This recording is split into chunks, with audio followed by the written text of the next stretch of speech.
Okay, everybody, a little bit of an update here. Thought I had some time lapses going on and I didn't. So we're gonna catch you up on some things. Some things I couldn't do in a time lapse, but stuff out here that I did that you might have noticed that changed is valve cover. The original valve cover ended up cracking when we torqued it. It was at night that night. I didn't notice it until the next morning. So you got to pay attention to these, especially when you get new valve cover. But these old brittle things start to like to crack. We've got vacuum lines now on this, new vacuum lines. On there, we got vacuum T going into here. We're gonna get our boost pressure off of that. Don't really care how accurate that is, as long as it's in a general thing, but I've shared vacuum ports many times with up to a couple different things, and I've actually had pretty decent readings. Y-band plug in here. We got that ready. That's ran through. Vacuum here where the PVC used to go, because we no longer run that. We actually got to find the hollowed out one that I run here. We'll run that to a catch can that will be in a video.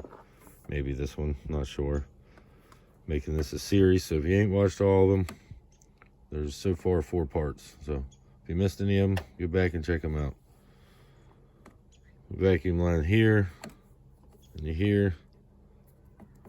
Everything's done there. I'll show you here in a minute where we ran them at as well. I think that's everything that I haven't showed you on camera yet. I was going to paint this, but it looks like we're going to have to wait till spring. Winter has came, so a little bit longer on this project than I wanted, but ended up having to wait on parts, and things are a nightmare to buy anymore, even little stuff. Even vacuum hoses, I had to wait a few days just for AutoZone to get vac line. Insane. Another thing, we mounted this a few different times. Well, I thought it was going to clear, and as you can see, not quite, just not quite doing it. Right in here, we need to hole saw that out of there. That's what we're going to do now. Hole sawed that out. We're good now. All right, guys, you want to make sure all your doors and hatch and sunroof's open. Keep it well ventilated while you're doing this shit. About a headache, but we're changing over to E, so we need to get rid of this E15. Okay, we took this out of the Mistress because the Mistress is getting a new fuel pump, a whole new fuel system. Well, I'll show you that in an upcoming video. A lot of stuff for the Mistress coming. Well, we bought this 7, 8 years, I think it was 8 years ago. We put this in the Mistress when it was nitrous, and it's been doing us good ever since. It's an AEM 340 pump. It runs 340 at 42.3 psi. It'll actually flow a little bit more than that if you turn the pressure up on it, and it will handle it, but we always keep it at 43. We don't like to kill our pumps. We like to know we have enough of it. We just got one zip tie on there. That's how we done it, and you have to bend this a little differently. It's an old video on it, but we took it off for a minute, cleaned it up, made sure everything was good. Still got some fuel dripping here. But yeah, that's what we've been running in the Mistress for years. Made 410 on a dyno, and that was like 24 pounds and 30 plus pounds of boost many times at the track to run the 10s, and this pump did it. So probably need to get a new one before too long, but didn't show any signs of weakness. But it wouldn't be a smart idea, or bad idea, to go ahead and do that, considering all things. It's being 7 years old, probably getting closer to 8. We're gonna put this in there. We're one step closer to firing up a hand-me-down Tiburon. OEM style setup out of here. I did replace this pump before, because I put a new gas tank in this car, so I put everything new in there. You're not gonna need this no longer. Probably gonna hold on to this in case the one I made for the mistress is not gonna work, which I'll show you guys in the video coming up. I've never yet shown you that yet. Let's put this in real quick. Okay. There's that damn piece we lost in this tank. And I think that's what was keeping my gas reader from not reading correctly. That's awesome. I thought we were going to lose that forever in here.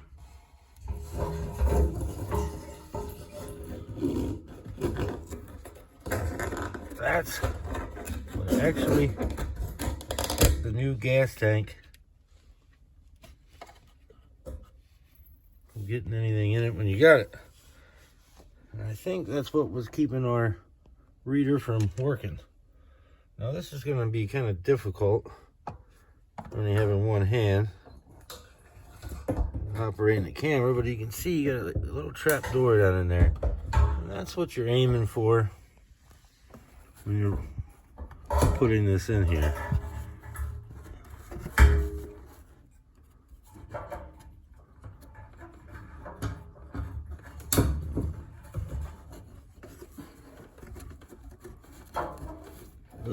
Yeah, a little bit. There we go. What you all seen? Probably nothing. It's something like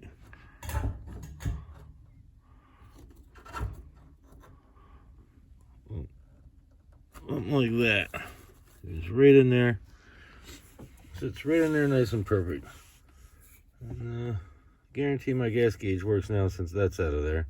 I know this one worked, so I figured if I had another issue with it was something going on with wiring.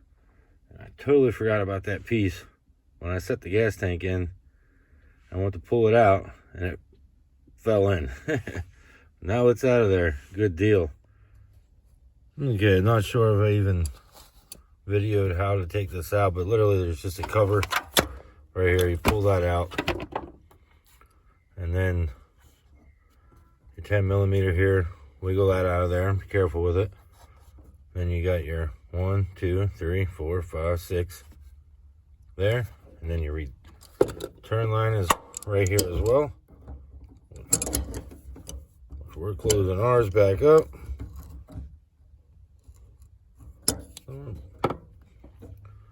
Put our line return back on there. Good to go. And then you plug all your stuff in accordingly. If you don't remember how to do it, you should have took pictures before you done it. Or look at one of my videos and you'll probably figure it out. Right here we have 7-month-old E85 out of the mistress. It's going into the hand-me-down tib. Just pulled the fuel pump out of the mistress to put in this car. And we still got 79% in ethanol. Fuck it, we're gonna send it. Hopefully this fucking engine's good. It's been sitting around for a long time. We'll find out.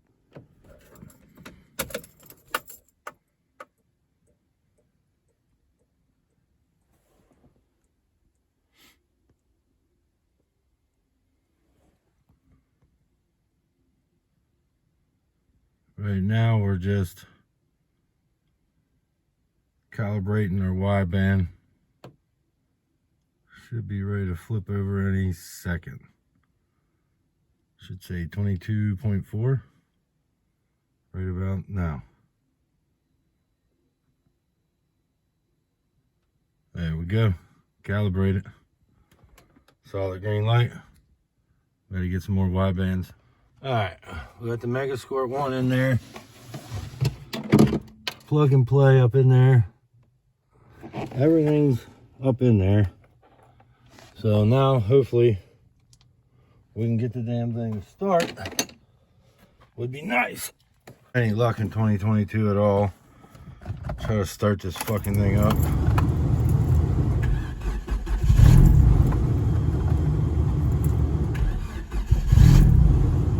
Yeah, gonna have to adjust the idle.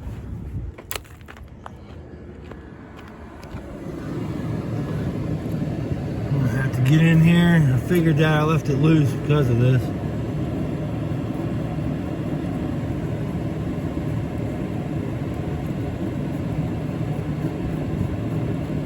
Alright, let's see if that does anything.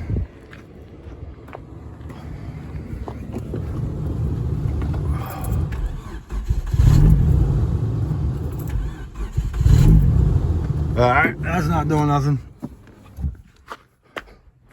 I'm gonna have to adjust this fucking idle some more.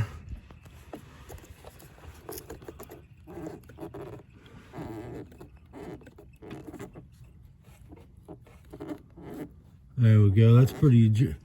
I've seen it move pretty good there. So let's see. It's dark as shit, but it is what it is.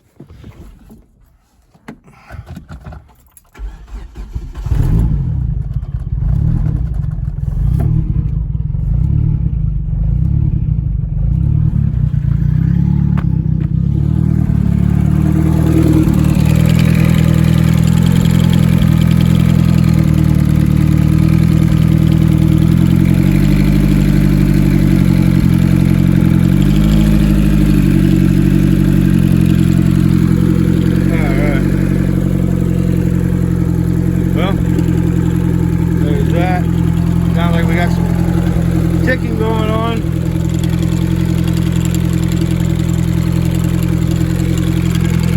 That's our injector's real loud, but it sounds like the damn timing chain slapping. Damn it, I knew I should have changed that. I didn't change it. Never have to, but it did seem a little on the loose side. That's definitely got to be changed.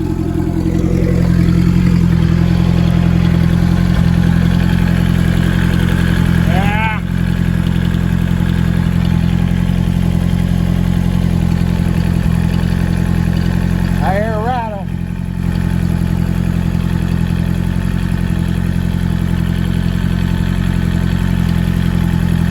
Sound like we got it fucking bottom is not real bad, but we got some noise. I'm gonna have to adjust that clutch. Shouldn't be doing that.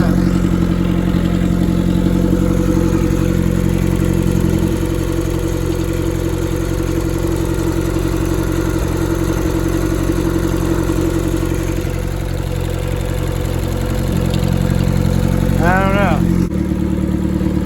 I really don't want to scatter this fucking motor. I just put $300 and something in this damn head. I should have never done that. Never done that. I could buy engines for that price, but I did it this damn time, and I forgot to put a timing chain in it, which I should have done. I never have to, but I think we have timing chain knock. Rattle, I should say rattle, not knock. We haven't put our catch can hook up yet. I just run them off the regular old breathers. I don't know. It's got good vacuum. Got really good vacuum. Well, there we are.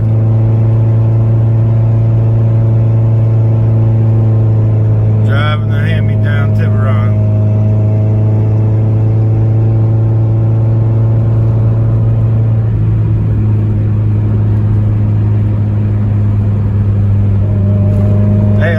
AFRs are not too bad considering the totally different intake, intercooler setup, piping setup, everything's different. I figured it would affect it in some kind of a way. Either, I think it might be a little bit richer than normal, but it's really not bad. I don't know. This is some really, really old fuel. Fuels from April. Still tested at E79, but it's probably not the ideal.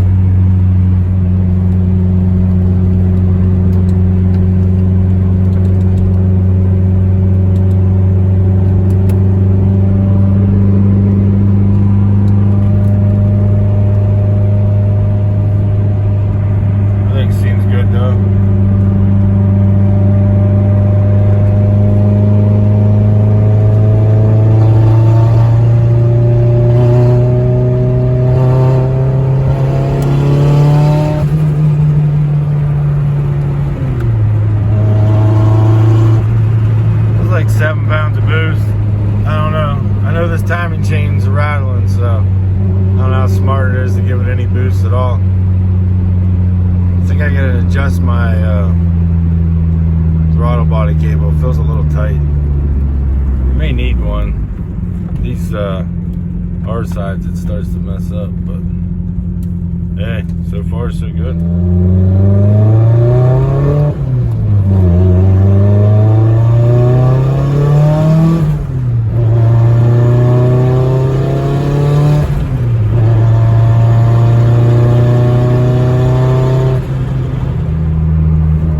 Timing chain definitely needs to be replaced. You can really hear it now. I'm not sure, but it does sound like something in the bottom end.